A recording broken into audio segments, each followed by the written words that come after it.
Como praticar as artes marciais hoje em dia sem promover a agressão ou a violência? Então, essa é uma pergunta cuja resposta depende muito do ponto de vista de quem procura uma arte marcial, da motivação, daquele que vai buscar uma escola, uma academia de artes marciais. Então, é claro que nós temos que analisar isso por dois pontos.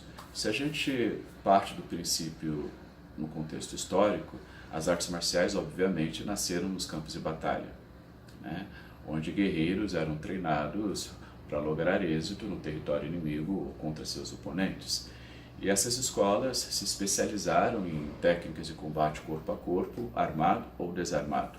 E quando eu falo armado, eu estou falando no primeiro momento de armas brancas, como espadas, bastões de madeira, lâminas de arremesso, correntes, arco e flecha, lanças, enfim, tudo aquilo que a história produziu dentro dos campos de batalha.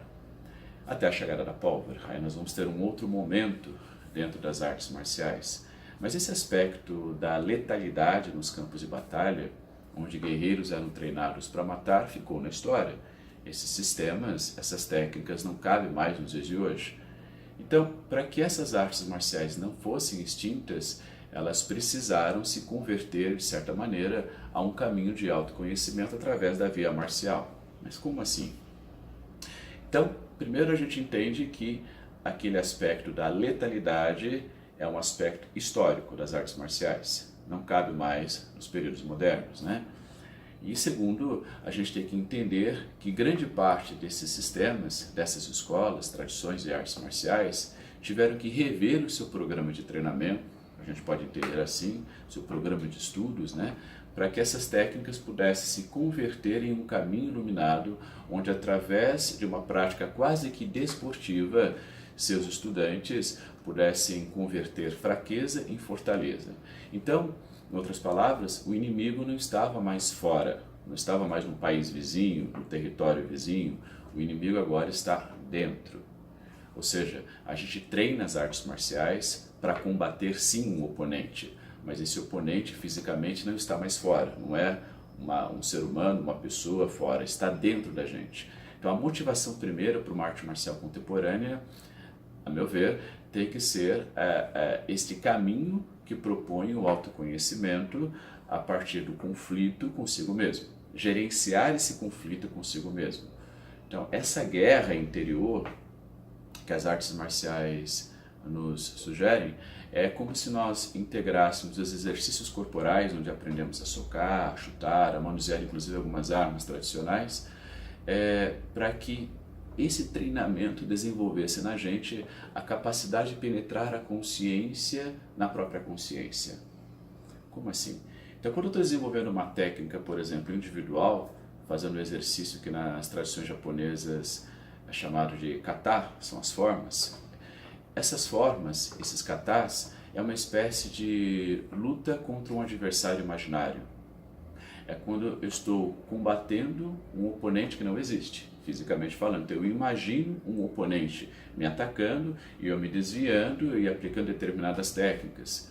Então com a repetição desses movimentos, eu vou percebendo condições para vencer este oponente num cenário imaginário. Isso faz com que a minha consciência fique mais adequada, fique mais precisa, fique mais focada dentro da capacidade de prever situações de perigo antes que elas aconteçam. Então eu vou desenvolvendo um instinto natural de autossuficiência. Eu vou aprimorando os meus instintos de autopreservação. Esse é um aspecto do treinamento. O outro aspecto do treinamento, principalmente quando a gente está manuseando armas, por exemplo, ao treinarmos o corte com a espada, eu estou treinando a precisão do corte. Mas ao treinar a precisão do corte, subjetivamente, eu estou treinando a precisão da mente. A espada, portanto, se torna uma metáfora. Eu tenho um treinamento ali da espada, uma metáfora para que eu possa acessar a minha mente. Então, o treinamento com a arma é um treinamento com a mente. Treinar as armas nas artes marciais, principalmente nas artes marciais japonesas, é um treinamento para aprimorar o foco, a concentração, a observação, a capacidade de ficar presente no objeto sem dispersar. Então, por este aspecto, que é um dos aspectos das artes marciais, a prática das artes marciais se torna muito bem-vinda. Um outro aspecto é o treinamento das técnicas de defesa pessoal.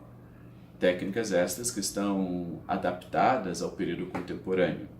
Então, todos nós, sem exceção, temos direito à legítima defesa.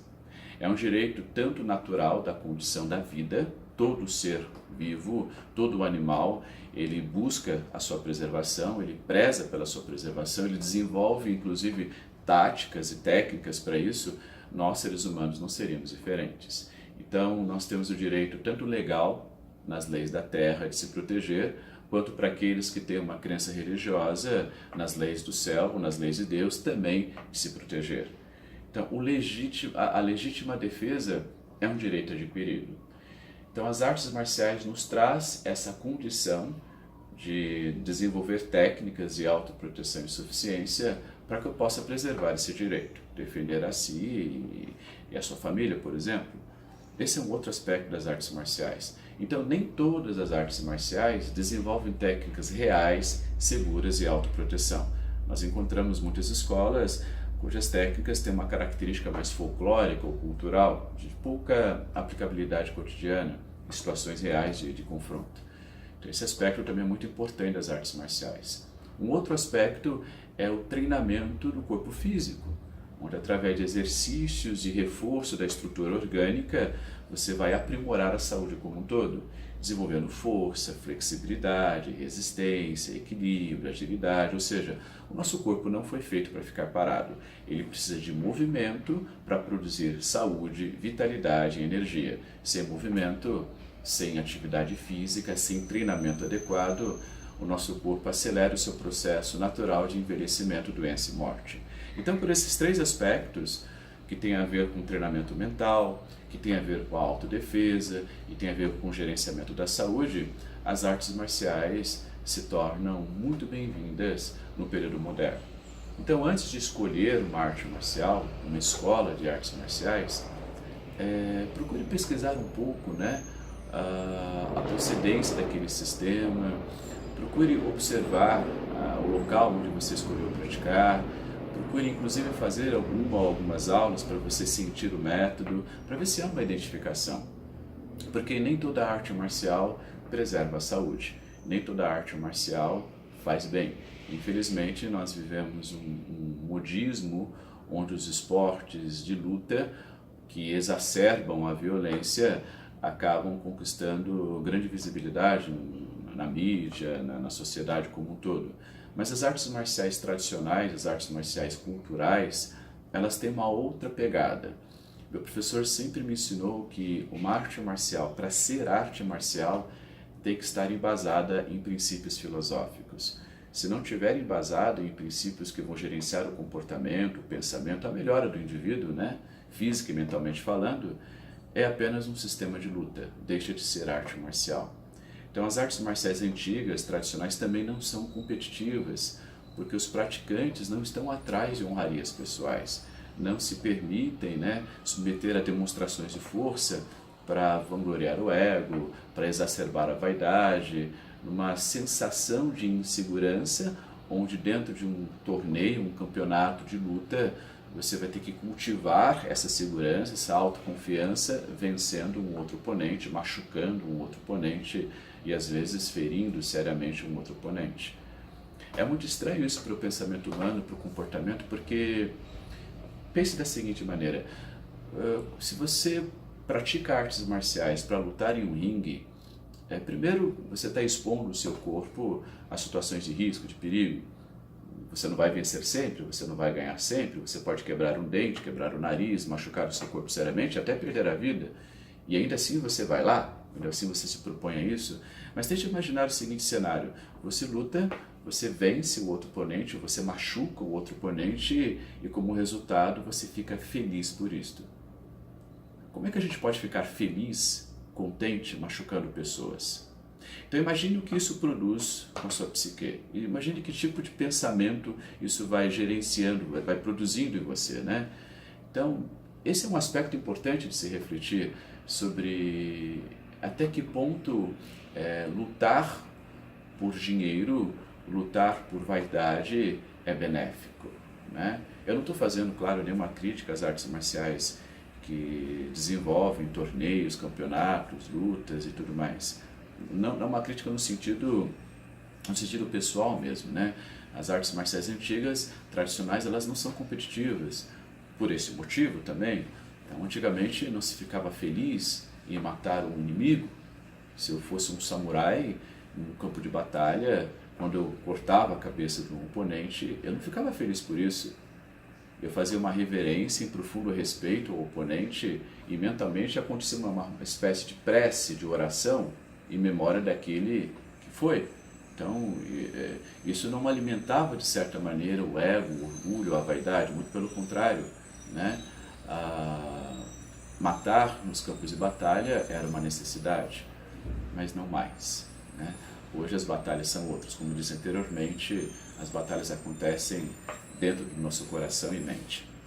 Então, a gente tem que tomar muito cuidado ao escolher uma arte marcial. Preste atenção na proposta da arte marcial. Investigue a metodologia da arte marcial. Converse com o professor ao qual você deseja eleger para ver se há uma afinidade de pensamento, né, uma afinidade de comportamento. E, uma vez escolhendo, dedique-se integralmente à prática, porque eu tenho certeza que ela será transformadora em sua vida. Mas se proponha a aprender a partir do contato com as suas vulnerabilidades. A primeira coisa que você vai aprender é que você não está com essa bola toda. A primeira coisa que você vai perceber ao treinar uma arte marcial é o quanto você é fraco. Assim, ao perceber as nossas vulnerabilidades, nossas fragilidades, nossas impotências, a gente começa a transformar fraqueza em fortaleza. A gente começa a superar aquilo que nos apequena, aquilo que nos torna medíocres, mesquinhos, impotentes, incapazes de sermos úteis ao mundo ao qual pertenço.